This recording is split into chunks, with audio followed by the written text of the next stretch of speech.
కూడి వచ్చిన సహోదరి సహోదరులందరికీ ప్రభునామమున వందనములు తెలియజేస్తున్నామండి. ప్రార్థన కూడికలో ప్రార్థన గూర్చి కొన్ని సంగతులు ఆలోచన చేస్తాం. మనం చదివిన రోమపత్రిక 12వ అధ్యాయంలో రోమపత్రిక 12వ అధ్యాయం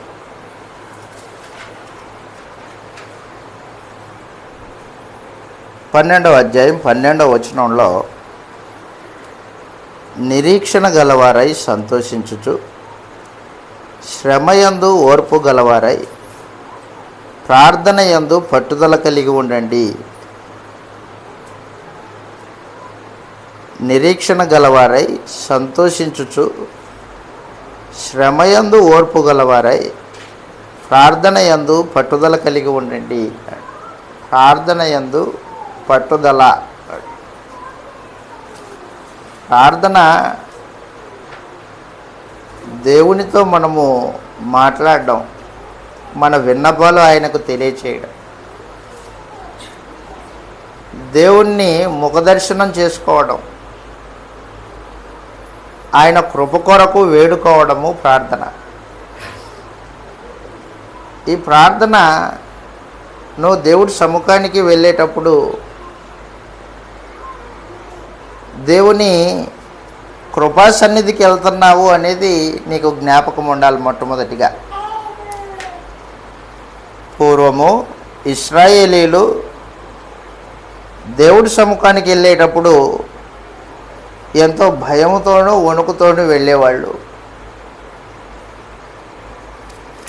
ఈ దినము క్రీస్తు యేసునందు దేవుడు మనకు అనుగ్రహించిన క్రొత్త నిబంధన ప్రకారంగా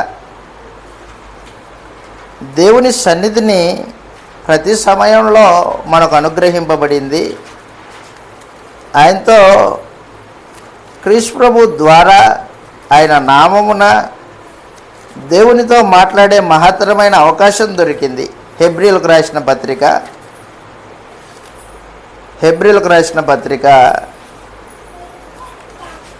ఆయన కృపా సన్నిధికి వెళ్దాము అని చెప్పేశాడు. హెబ్రీలకు రాసిన పత్రిక 4వ అధ్యాయము 14వ వచనం నుండి చదివితే ఇలాగ రాయబడింది. ఆకాశమండలం గుండా వెళ్ళిన దేవుని కుమారుడైన యేసు అను గొప్ప ప్రధాన యాజకుడు మనకున్నాడు కనుక ఒప్పుకొనిన దానిని గట్టిగా సమస్త విషయములలోనూ మన వలనే శోధింపబడినను ఆయన పాపమేమీ చేయలేదు, పాపం లేనివాడిగా ఉండెను గనుక మనము కనికరింపబడి సమయోచితమైన సహాయం కొరకు కృప పొందునట్లు ధైర్యముతో కృపాసనమునొద్దకు చేరుదము అన్నాడు. యేసు ప్రభు మన ప్రధాన యాజకుడు. మన పక్షాన దేవుడి సముఖంలో విజ్ఞాపన చేసేవాడు. పాత నిబంధనలో ప్రధాన యాజకులు అహరోను కుటుంబం వాళ్ళు. ఈ ప్రధాన యాజకుడు సంవత్సరానికి ఒకసారి మాత్రమే దేవుడి సముఖానికి వెళ్తాడు. కానీ మన ప్రధాన యాజకుడైన యేసుక్రీస్తు ద్వారా మనకు అనుగ్రహింపబడిన గొప్ప భాగ్యం ఏంటంటే సమయోచితమైన సహాయం కొరకు కృప పొందునట్లు ధైర్యముతో కృపాసనమునొద్దకు చేరుదము అన్నాడు. ప్రతి సమయంలో దేవుడి సముఖానికి వెళ్ళడానికి మనకు అవకాశం ఉంది. ఏ సమయంలోనైనా దేవుడు ఆయన ముఖదర్శనం చేసుకోవడానికి క్రీస్తు యేసు ద్వారా మనకు అనుగ్రహించాడు. పూర్వము ఇశ్రాయేలీల కంటే ఉన్నతమైన నిబంధన మనతో చేసుకొని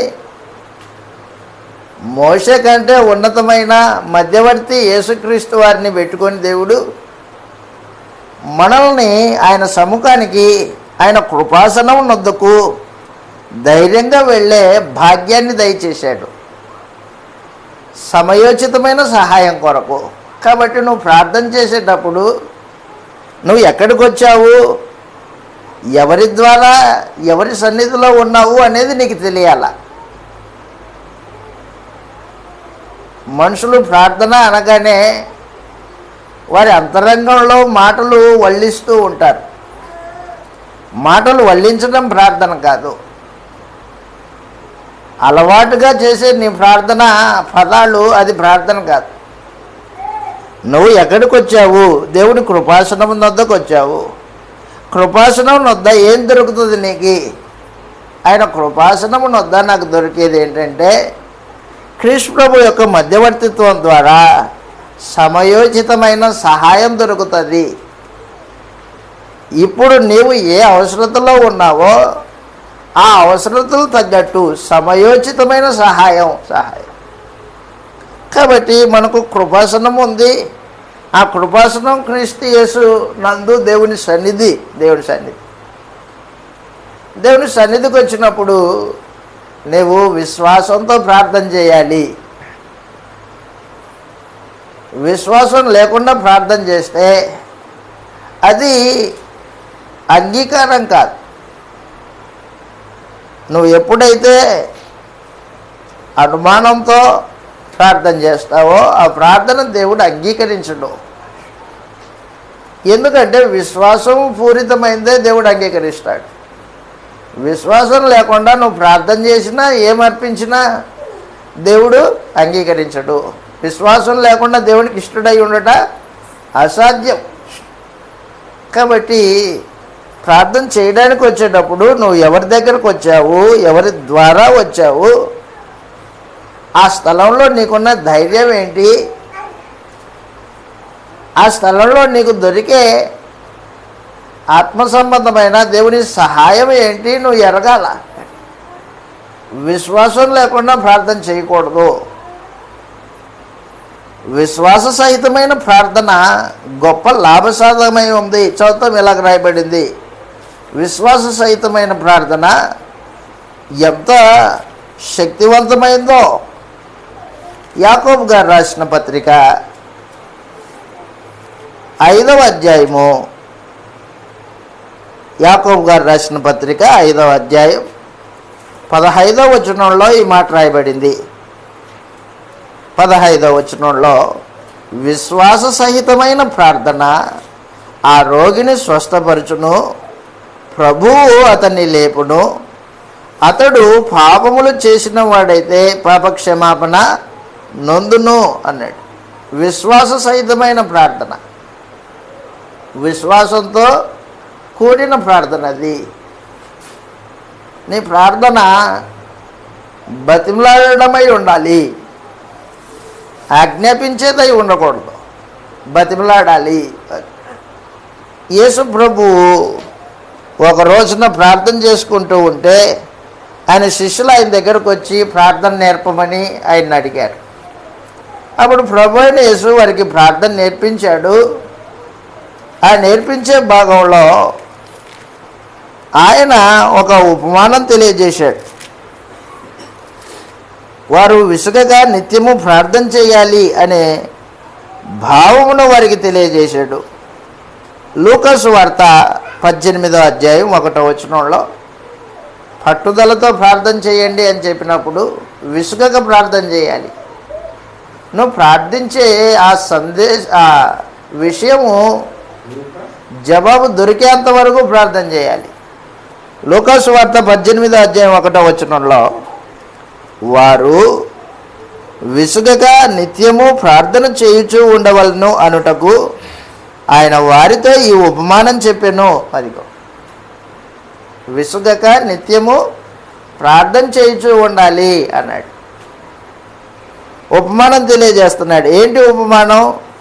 దేవునికి భయపడక మనుషులను లక్ష్య పెట్టక నుండి ఒక న్యాయాధిపతి ఒక పట్టణంలో ఉండెను. ఆ పట్టణంలో ఒక విధవరాలు ఉండెను. ఆమె అతని యొద్దకు తరచుగా వచ్చి నా ప్రతివాదికిని నాకును న్యాయం తీర్చమని అడుగుచూ వచ్చెను. కానీ అతడు కొంతకాలం ఒప్పకపోయాను.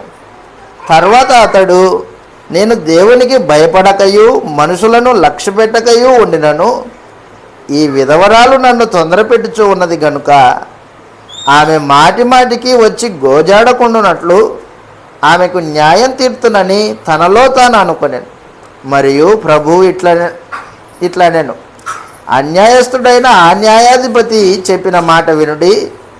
దేవుడు తాను ఏర్పరచుకునిన వారు దివారాత్రములు తన్ను గూర్చి మొరపెట్టుకొనుచు ఉండగా వారికి న్యాయం తీర్చడా? ఆయన వారికి త్వరగా న్యాయం తీర్చును. వారి విషయమే కదా ఆయన దీర్ఘశాంతం చూపుచున్నాడని మీతో చెప్పుచున్నాను. అయినను మనుష్య కుమారుడు వచ్చినప్పుడు ఆయన భూమి మీద విశ్వాసం కనుగొనునా అన్నాడు.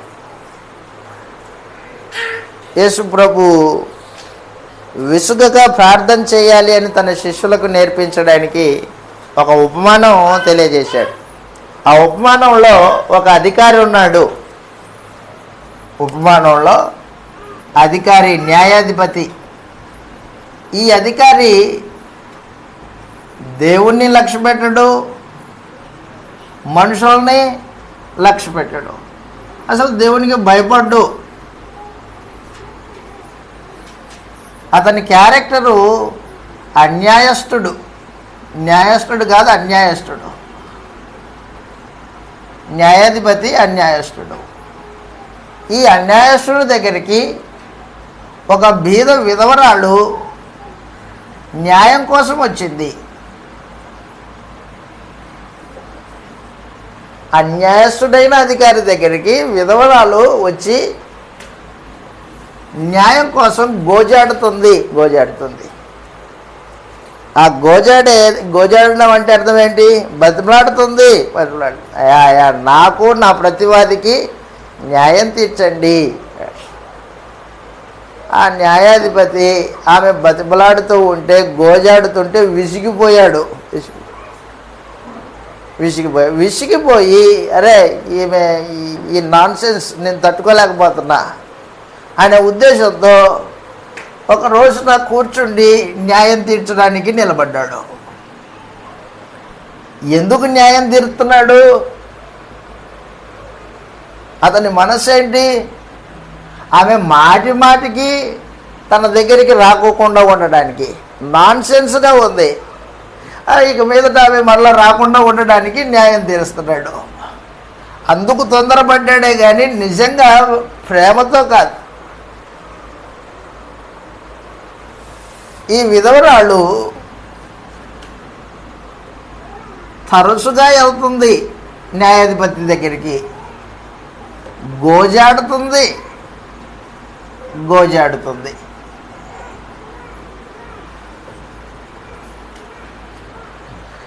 ఈ విధవరాలకి ఈ న్యాయాధిపతి ఏం చేశాడంటే న్యాయం తీర్చాడు.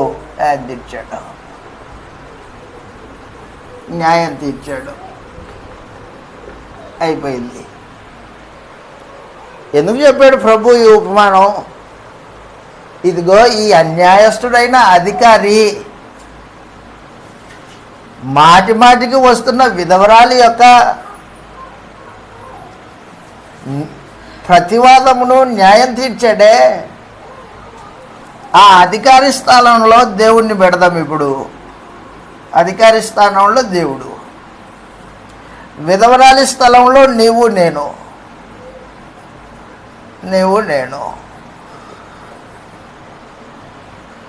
దేవుడు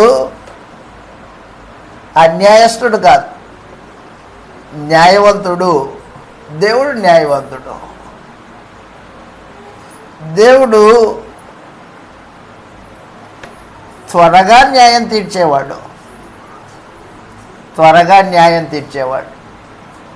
దేవుడు ప్రేమ గలవాడు. ఈ అన్యాయస్తుడైన న్యాయాధిపతే పలుమార్లు వస్తున్న విధవరాలి యొక్క గోడును తట్టుకోలేక న్యాయం తీర్చాడే. మన తండ్రి న్యాయవంతుడు, ప్రేమ కలిగిన వాడు. ఆయన నీ ప్రార్థన చేసినప్పుడు, నువ్వు బతిమాలుకున్నప్పుడు ఆయన త్వరగా న్యాయం తీరుస్తాడు. అన్యాయస్తుడి కంటే దేవుడు గొప్పవాడు. ఆ అన్యాయస్తుడే న్యాయం తీర్చినప్పుడు, న్యాయవంతుడైన దేవుడు నువ్వు గోజాడినప్పుడు, నువ్వు బతిమాలాడుకుంటున్నప్పుడు నీకు న్యాయం తీర్చడా? నీ ప్రార్థన అంగీకరించడా? అది సమాచారం. కాబట్టి యేసుప్రభు ఏం చెప్తున్నాడంటే, విసుగక నిత్యము ప్రార్థన చేయాలి అన్నాడు. నిత్యము ప్రార్థన చేయాలి, విసుగు లేకోకుండా చేయాలి. వాస్తవంగా విధవరాలి యొక్క మొరను అధికారి విసిగిపోయాడు. కానీ దేవుడు ప్రేమతో న్యాయం తీరుస్తాడు. అయితే ప్రార్థన చేసేవాళ్ళు ఎవరు ప్రార్థన చేస్తారు? ఎంతసేపు చేస్తావు నువ్వు ప్రార్థన చేస్తే? నీ ప్రార్థన ఎంతసేపు? సరే, ఒక విషయాన్ని దేవుడి సముఖంలో పెట్టి ప్రార్థన చేస్తున్నావు. ప్రార్థన చేసింది అయిపోయిన తర్వాత ఆ విషయాన్నే మరలా దేవుడి సముఖంలో ప్రార్థన చేస్తావా? నీవు ఒకసారి అడుగుతావు, వదిలేస్తావు. అది దొరికిందో లేదో కూడా తెలియదు నీకు. నువ్వు అడిగింది నీకు దొరికిందా? దొరికేంత వరకు అడగాల. ఆ విధవరాలు తనకు కావలసిన న్యాయము దొరికేంత వరకు అన్యాయస్తుడైన అధికారిని గోజాడుతుంది. ఈ రోజున మనము పరమతండ్రిని విసుగగా ప్రార్థన చేయాలి. ఎంత తరచుగా దేవుడి సముఖానికి ప్రార్థనకి వెళ్తావు నీవు? ఎంత తరచుగా దేవుడిని గోజాడుతూ ఉంటావు? కొద్దిసేపు ప్రార్థన చేస్తావు, వెళ్ళిపోతావు. అదే దేవుడి సముఖంలో ఉన్నాను నేను, నా తండ్రి ప్రేమ కలిగిన వాడు, నాకు సహాయం చేయగలిగిన వాడు, ఆయన తప్ప ఇంకొకటి నాకు లేడు, ఆధారం లేదు. ఈ విధవరాలు అధికారి తప్ప ఇంకొకరు నాకు సహాయం చేసేవారు లేరు అని నమ్మి వచ్చింది. కానీ మనుషులు ప్రార్థన చేస్తారు, ఆయా పరిస్థితులన్నీ తన అవసరతలను తీర్చేవాళ్ళు మనుషుల్ని చూసుకుంటారు. ఫస్ట్ మనుషుల దగ్గర దొరకలేదనుకో తన సమస్యకు పరిష్కారం, ఇంకేం చేస్తాడు? ఆ తర్వాత ఆడ తిరిగేసి వచ్చి దేవుని దగ్గరికి వస్తాడు. అలా వచ్చేవాడు ప్రార్థన చేయట్లా. అలా రావద్దు నా దగ్గరికి వచ్చేటప్పుడు నీవు ఏ ప్రయత్నం చేయకుండా నా మీదే ఆధారపడి రావాలా. అది మొట్టమొదట నాకు ప్రార్థన చేయాలా. ఆ తర్వాత పరిస్థితి వేరే. ఈ విధవరాలు అలాగున నాకు సహాయం చేసేవాడు ఎవడు లేడు, ఇక అధికారే నాకు సహాయం చేయగలిగిన వాడు. ఆ రీతిగా విశ్వాసంతో వచ్చింది. మనం ప్రార్థన చేయడానికి దేవుడి సముఖంలో ఆ రీతిగా వెళ్ళవలసిన అవసరం ఉంది మనకి. అలా వెళ్ళకపోతే నీ ప్రార్థన ఏదో వల్లించే ప్రార్థన అయి ఉంటుంది, ఆపద మొక్కుల ప్రార్థన అయి ఉంటుంది. ఆపద మొక్కులు మ్రొక్కేవాళ్ళు దేవునికి అంగీకారం కాదు, మరి ప్రార్థన అంగీకారం కాదు.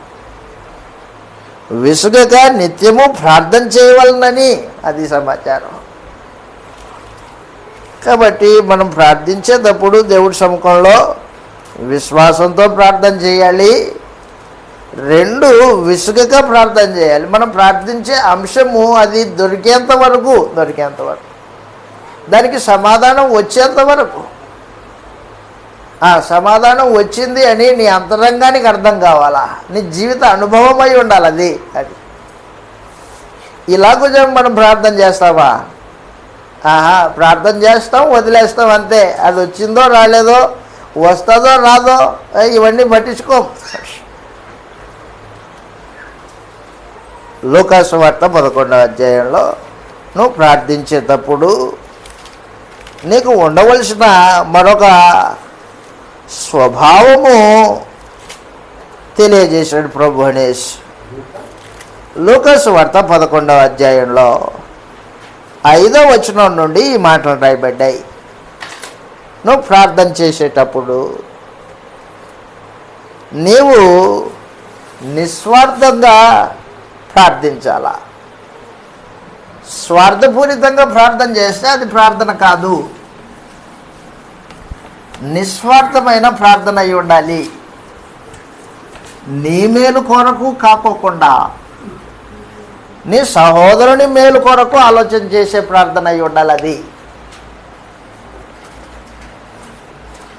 నీ కొరకు ఆలోచన చేసుకొని ప్రార్థన చేసావనుకో, అది స్వార్థపూరితమైన ప్రార్థన. స్వార్థపూరితమైన ప్రార్థన దేవుడు అంగీకరించడు. స్వార్థపూరిత ప్రార్థన అది. ఇతరుల కొరకు ప్రార్థించాలా. ఇతరుల అక్కర్ల కొరకు నీవు సహాయం చేయులాగున దేవుని ప్రార్థించాల. నిస్వార్థమైన ప్రార్థన,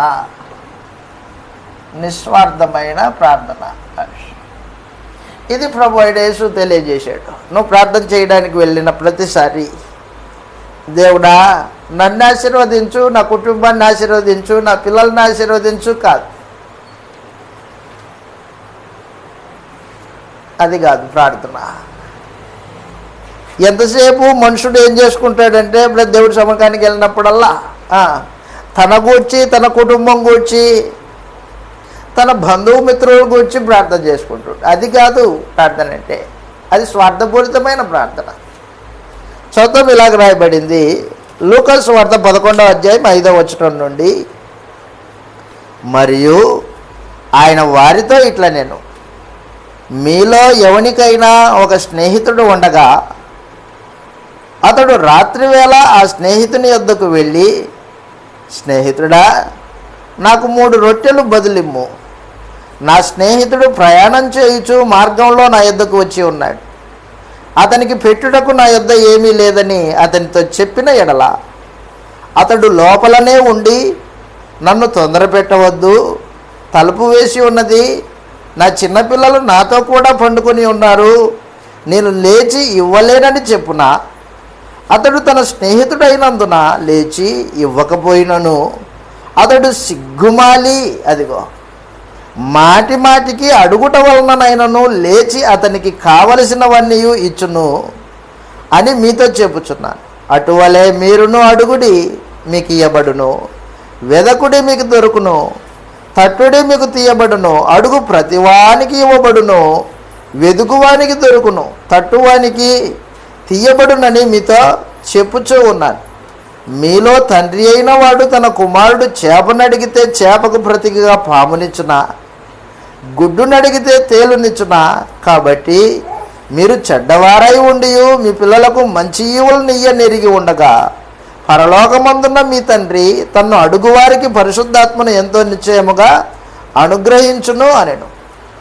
ఒక ఉపమానం చెప్పాడు ప్రభు గణేష్. ఏంటి ఉపమానం అంటే, ఒక స్నేహితుడు ఉన్నాడు, అతనికి మరొక స్నేహితుడు ఉన్నాడు. ఇద్దరు స్నేహం కలిగిన వాళ్ళు, స్నేహితులు.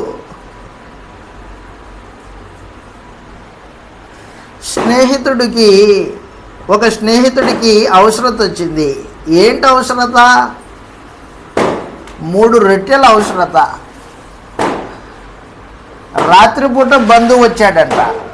రాత్రిపూట బంధువు వస్తే ఆ బంధువుకి పెట్టడానికి తన దగ్గర ఏమీ లేవు. అందుకని తన స్నేహితుడి దగ్గరికి వెళ్ళి, స్నేహితుడా మార్గ ప్రయాణంలో నా బంధువు నా ఇంటికి వచ్చాడు, అతనికి పెట్టడానికి నా దగ్గర ఏం లేవు, అతనికి పెట్టడానికి లేవు, నాకు కాదు, నా అవసరత నిమిత్తం నీ దగ్గరికి రావట్లేదు, నాకు లేదని నీ దగ్గరికి రాలేదు, కానీ నా ఇంటికి వచ్చిన వాడికి పెట్టడానికి నా దగ్గర ఏమీ లేదని వచ్చాను. 3 రొట్టెలు బదులు అడుగుతున్నాడు, మరలా తిరిగి ఇచ్చేస్తాడు. 3 రొట్టెలు బదులివ్వు అని అడిగాడు. అడిగితే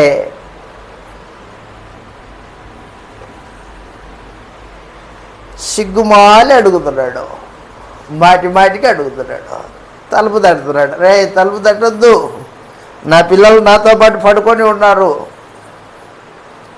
అని చెబుతాడా?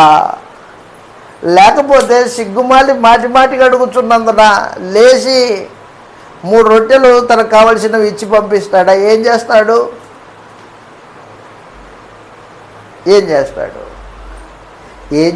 అంటే సిగ్గుమాలి అడుగుతున్నాడు కాబట్టి లేచి 3 రొట్టెలు బదులు ఇచ్చేస్తాడు. దేనికోసం అడుగుతున్నాడు? తన కోసం అడుగుతున్నాడా? తన ఇంటికి వచ్చిన వారి కోసం అడుగుతున్నాడా? తన ఇంటికి వచ్చిన వారి నిమిత్తం అడుగుతున్నాడు. అది ప్రార్థన. నువ్వు ప్రార్థన చేసేటప్పుడు నీ కోసం కాదు, అయా నా ఇంటికి వచ్చిన వారికి సహాయం చేయడానికి నాకంటూ కొంచెం కావాలి, అది ఇవ్వు.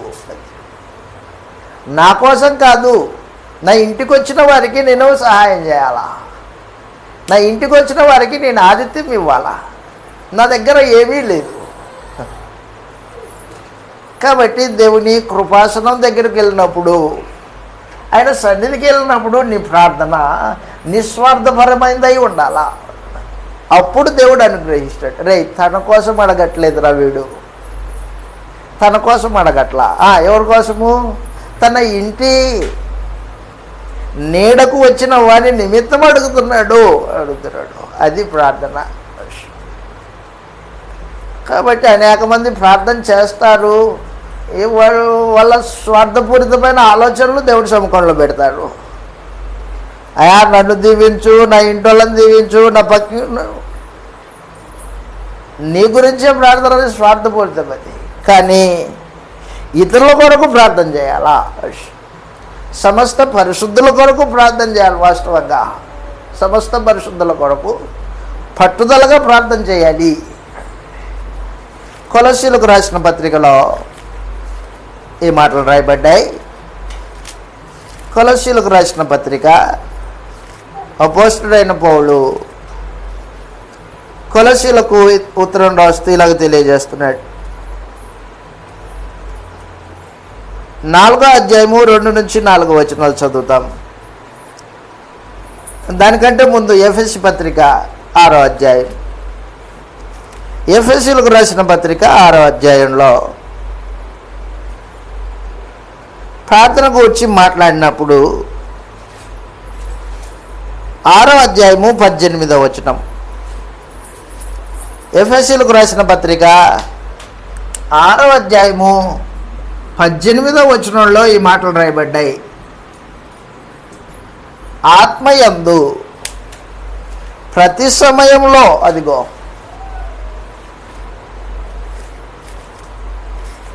6వ అధ్యాయం 18వ వచనంలో, ఆత్మ వలన ప్రతి సమయమునందును ప్రతి విధమైన ప్రార్థనను విజ్ఞాపనను చేయుచు ఆ విషయమై సమస్త పరిశుద్ధుల నిమిత్తమును పూర్ణమైన పట్టుదలతో విజ్ఞాపన చేయుచు మెలకువగా ఉండుడి. పూర్ణమైన పట్టుదల, పట్టుదల కాదు, పూర్ణమైన పట్టుదల. పట్టుదలకి పూర్ణమైన పట్టుదలకి వ్యత్యాసం తెలియాలి మీకు. పట్టుదల వేరే, పూర్ణమైన పట్టుదల వేరే. నువ్వు ప్రార్థన చేసేటప్పుడు పరిశుద్ధుల అవసరతల నిమిత్తం పూర్ణమైన పట్టుదలతో ప్రార్థన చేయాలి. పూర్ణమైన పట్టుదల. ఆ రోజున యాకోబు తనతో పోరాడిన దేవదూతని కాళ్ళు పట్టుకున్నాడు. నువ్వు నన్ను ఆశీర్వదించితేనే కానీ నేను నిన్ను పోనీయాను. అరే బాబు, తెల్లారుతుంది, నన్ను విడిచిపెట్టురా, తెల్లారుతుంది, నన్ను విడిచిపెట్టు అంటే ఆ రాత్రంతా గోజాడాడు దేవదూతతో యాకోబు. నువ్వు నన్ను ఆశీర్వదిస్తేనే కానీ నేను నిన్ను విడిచిపెట్టును అన్నాడు. పూర్ణమైన పట్టుదల. స్వార్థపూరితంగా ఆ రోజున యాకోబు తన్ను ఆశీర్వాదించాలి అని కోరుకున్నాడు. తన ఆశీర్వాదం, ఇతరుల కొరకు ఆశీర్వాదం కాదు యాకోబు ప్రార్థనలో.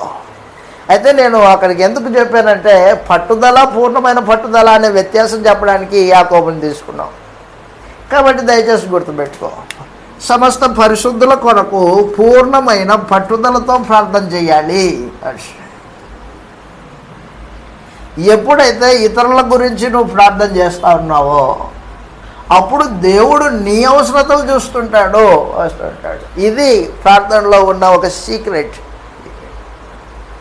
కానీ మనుషులు ఈ సీక్రెట్ అందుకున్న వాళ్ళు కాదు. ఎంతసేపు తన గురించి, తన ఇంటి వారి గురించి, తన ఆరోగ్యం గురించి, తన ఇంటి వారి ఆరోగ్యం గురించి, అంతేనా? అట్లయితే దొరకదు. అందుకని ప్రభు అనేసి చెప్పాడు, తను అడుగు వారికి దయచేసేవాడు దేవుడు. కాబట్టి మనకు ఒక కృపాసనం ఉంది, దేవుని సన్నిధి క్రీస్తు ప్రభు ద్వారా ఇటు మహత్తరమైన అవకాశం ఉంది మనకు ప్రార్థనలో. దేవుడు కిందికి అన్నాడు, దేవుడు మనకు తండ్రి అన్నాడు. తండ్రి తన పిల్లలు ఏదడిగితే దానికి మించి ఇవ్వగలిగిన వాడు. అందుకే చెప్పాడు లూకా సువార్త 11వ అధ్యాయం, కొలస్సీ పత్రిక చూసుకోలేదు కదా మనము, కొలస్సీలకు రాసిన పత్రిక 4వ అధ్యాయం 2వ వచనంలో, కొలస్సీలకు రాసిన పత్రిక 4వ అధ్యాయం 2వ వచనం, నువ్వు ప్రార్థన చేసేటప్పుడు 4వ అధ్యాయం 2వ వచనం, ప్రార్థన యందు నిలకడగా ఉండి కృతజ్ఞత గల వారై దాని యందు మెలకువగా ఉండుడి. మరియు నేను బంధకములలో ఉంచబడుటకు కారణమైన క్రీస్తు మర్మమును గూర్చి నేను బోధింపవలసిన విధముగానే ఆ మర్మమును వెల్లడిపరచున్నట్లు వాక్యము చెప్పుటకు అనుకూలమైన సమయము దేవుడు దయచేయవలనని మా కొరకు ప్రార్థన చేయండి. పౌలు సువార్త పరిచర్య చేస్తున్నాడు, చెరసాల్లో ఉన్నాడు. నా కోసం ప్రార్థన చేయండి అని సంఘాన్ని వేడుకుంటున్నాడు. కాబట్టి సువార్త వాక్యాన్ని ప్రకటించే వారి కోసం ప్రార్థన చేయాలి. సువార్తను ప్రకటిస్తున్న సేవకుల కొరకు ప్రార్థన చేయాలి. సేవకుల కోసం ప్రార్థన. అలా ప్రార్థన చేసినప్పుడు నువ్వు సువార్త చెప్పకపోయినా ప్రార్థన చేస్తున్నావు కాబట్టి సువార్త చేస్తున్న వ్యక్తి సంపాదిస్తున్న ఆత్మలలో నీవు పాలిభాగస్తుడివి అవుతున్నావు అన్నమాట. అది సమాచారం. నువ్వు పాలిభాగస్తుడివే. సువార్త ప్రకటించే వారి కోసం నువ్వు ప్రార్థన చేసినప్పుడు సువార్త ప్రకటించి సంపాదిస్తున్న ఆత్మలలో నీకు దేవుడు పాలిభాగం ఇస్తాడు. ఎంత గొప్ప అవకాశమో వాస్తవంగా.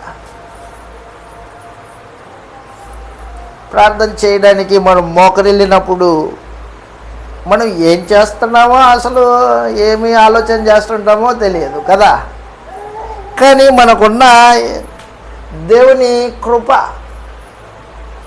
కృపలో మనకు అనుగ్రహింపబడిన ఆయన సన్నిధి, క్రీస్తు యేసు వలన ఆయన ధైర్యం, తండ్రి తన బిడ్డల పట్ల కనపరిచే ఈ బాంధవ్యం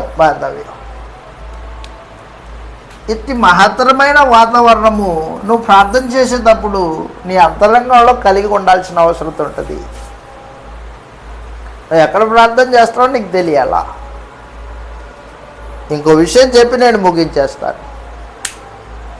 నువ్వు ప్రార్థన చేస్తున్నప్పుడు నీకు సహాయకరంగా దేవుడు యేసు ప్రభువుని అలాగనే పరిశుద్ధాత్మని సహాయకులుగా నిలబెట్టాడు.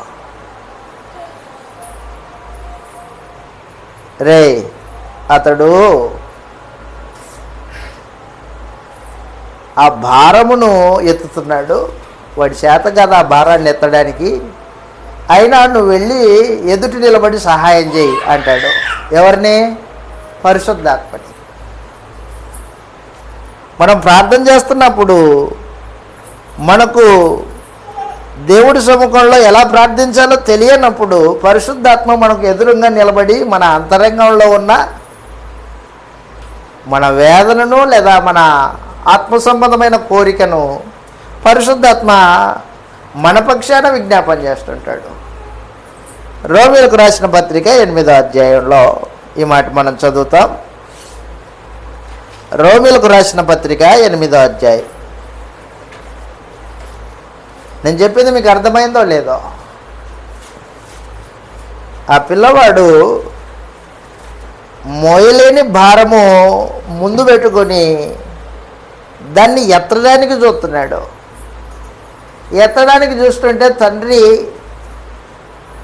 పక్కనే ఉండి ఏం చేశాడంటే ఇంకొకరిని, వాడి బలం చాలదు దాన్ని ఎత్తడానికి, కాబట్టి నువ్వు వెళ్ళి అతనికి సహాయం చేయి అన్నట్టుగా పరలోకమందున దేవుడు పరిశుద్ధాత్మను మనకు ప్రార్థనలో సహకారిగా ఉండడానికి పంపించాడు. రోమీయులకు రాసిన పత్రిక 8వ అధ్యాయం. సమయోచితమైన సహాయము, దేవుడి కృప. రోమీయులకు రాసిన పత్రిక 8వ అధ్యాయము 26వ వచనంలో ఈ మాట రాయబడింది. రోమీయులకు రాసిన పత్రిక 8వ అధ్యాయం 26వ వచనంలో, అటువలనే ఆత్మయు మన బలహీనతను చూచి సహాయం చేయుచున్నాడు. ఎలా అనగా మనము యుక్తముగా ఎలాగూ ప్రార్థన చేయవలనో మనకు తెలియదు కానీ ఉచ్చరింపశక్యము కాని మూలుగులతో ఆ ఆత్మ తానే మన పక్షముగా విజ్ఞాపన చేయుచున్నాడు. ఆత్మ తానే మన పక్షంగా విజ్ఞాపన చేస్తున్నాడు. పరిశుద్ధాత్మ సహాయము మనకు ఉంటుంది ప్రార్థనలో. ఇంత కృప దేవుడు మనకు అనుగ్రహించాడు. ప్రత్యేకించి ప్రార్థనలో నీకు అనుగ్రహింపబడిన కృప ఇది. కానీ మనుషులు ప్రార్థన చేసేటప్పుడు ఏం ఆలోచన చేస్తాడు? ఒంటరిగా ఉన్నాడని ఫీల్ అవుతుంటాడు. నాకెవరూ లేరు, నాకెవరు సహాయం చేసేవాళ్ళు లేరని ఒంటరిగా ఫీల్ అవ్వాల్సిన పని లేదు. నీకు ధైర్యముగా దేవుడి సముఖానికి వెళ్ళడానికి కృష్ణ ప్రభు ఉన్నాడు మధ్యవర్తిగా. నీ మొర ఆలకించడానికి ఎల్లప్పుడూ సిద్ధపడిన తండ్రి ఉన్నాడు. నీ ప్రార్థనలో సహాయం చేయడానికి పరిశుద్ధాత్ముడు ఉన్నాడు. పరిశుద్ధుల యొక్క ప్రార్థన సహాయం నీకు ఇంత మహత్తరమైన దీవెన. ఆ రోజున ప్రధాన యాజకుడికి లేదు అది, కానీ ఈ రోజున మనకు అనుగ్రహింపబడింది. కాబట్టి ప్రార్థన చేసేటప్పుడు పూర్ణమైన పట్టుదల ఉండాలా, నిస్వార్థమైన ప్రార్థన ఉండాలా, విశ్వాసంతో కూడిన ప్రార్థన అయి ఉండాలా. ఇవేమీ లేకపోతే నీ ప్రార్థన గాలికి పోతుంది అంతే. ప్రార్థన చేస్తావు కొద్దిసేపు, ఆ తర్వాత దాన్ని మర్చిపోతావు. ఏం ప్రార్థన చేసావో తెలియదు నీకు, అది దొరికిందో లేదో తెలియదు. కానీ భక్తి అంటావు, ప్రార్థన అంటావు. మనుషులు కళల్లో బతుకుతుంటారు అన్నమాట, వాస్తవం కాదు. నువ్వు ప్రార్థన చేసింది వాస్తవం అయితే అది దొరికేంత వరకు ప్రార్థన చేయాలా అన్నాడు ప్రభు అనేసి. అది నీ జీవితంలో అనుభవించాలా. భక్తి భక్తి ఈ రోజున భక్తి అనే పేరు పెట్టుకొని మనుషులు ప్రార్థన అంటే ప్రార్థన అంతే. ఎక్కడ పోయి వచ్చావంటే ప్రార్థన పోయొచ్చా అంటాడు. ప్రార్థన పోయొచ్చితే నీ మనసులో నువ్వు కోరుకున్న కోరిక అది నెరవేర్చబడిందా? నెరవేర్చబడే వాతావరణం ఏమైనా ఉందా? అదంతా ఏమి లేదు, ప్రార్థన చేశాను అయిపోయింది అంతే. అలాంటి ప్రార్థన దేవుడు అంగీకరించు. నువ్వేమడుగుతున్నావో, ఎవరి దగ్గరికి వచ్చావో అది నీకు దొరికే పరిస్థితేనా? ఇవన్నీ నువ్వు ఎరిగి ప్రార్థన చేయాల. ఆడ ఈడ ప్రయత్నాలు చేసి వచ్చి అవన్నీ కాక ఇది ఇక్కడికి వచ్చానండి, అలాంటి ప్రయత్నం కాదు. నేరుగా నా దగ్గరికే రావాలా, నా యందే ఆధారపడి ప్రార్థన చేయాలా విశ్వాసంతో. గోజాడ అలా బతిమలాడాలా. బతిమలాడేటప్పుడు అన్యాయస్తుడు కాదు దేవుడు, న్యాయవస్తుడు. అది న్యాయసమ్మతం అయితే నీకు దయచేస్తాడు, అన్యాయమైనది అయితే నీకు రాదు. అది ఆ తర్వాత చెప్పాడు, స్నేహితుడి యొక్క ఉపమానం చెప్పాడు. నీ కోసం కాదు నువ్వు ప్రార్థన చేసేటప్పుడు, ఇతరుల కొరకు, ఇతరులకు సహాయం చేయడానికి నా దగ్గర ఏమీ లేదు, ఒట్టి చేతులు ఉన్నాయి. నాకు ఇస్తే నేను వారికి ఇస్తా. నా కోసం అడగట్లేదు, నా అవసరతల కోసం అడగట్లేదు. నా ఇంటి దాపుకొచ్చాడు 3 రొట్టెలు, రాత్రిపూట ప్రయాణంలో వచ్చాడు, అతనికి ఇవ్వడానికి నా దగ్గర ఏం లేదు, నాకు సహాయం చేయి. నాకు సహాయం చేసింది నా కోసం కాదు, నా ఇంటి దాపుకొచ్చిన వాడి కోసం. అది అలాంటి వాడు ప్రార్థన దేవుడు అంగీకరిస్తాడు. కాబట్టి ప్రార్థన చేసేటప్పుడు దేవుని కృపా సన్నిధిలో ఉన్నామని గుర్తిరిగి ప్రార్థన చేయవలసిందిగా ప్రేమతో మనవి చేస్తూ ఈ మాటలు నేను ముగించేస్తూ ఉన్నా. ప్రార్థన చేద్దాం.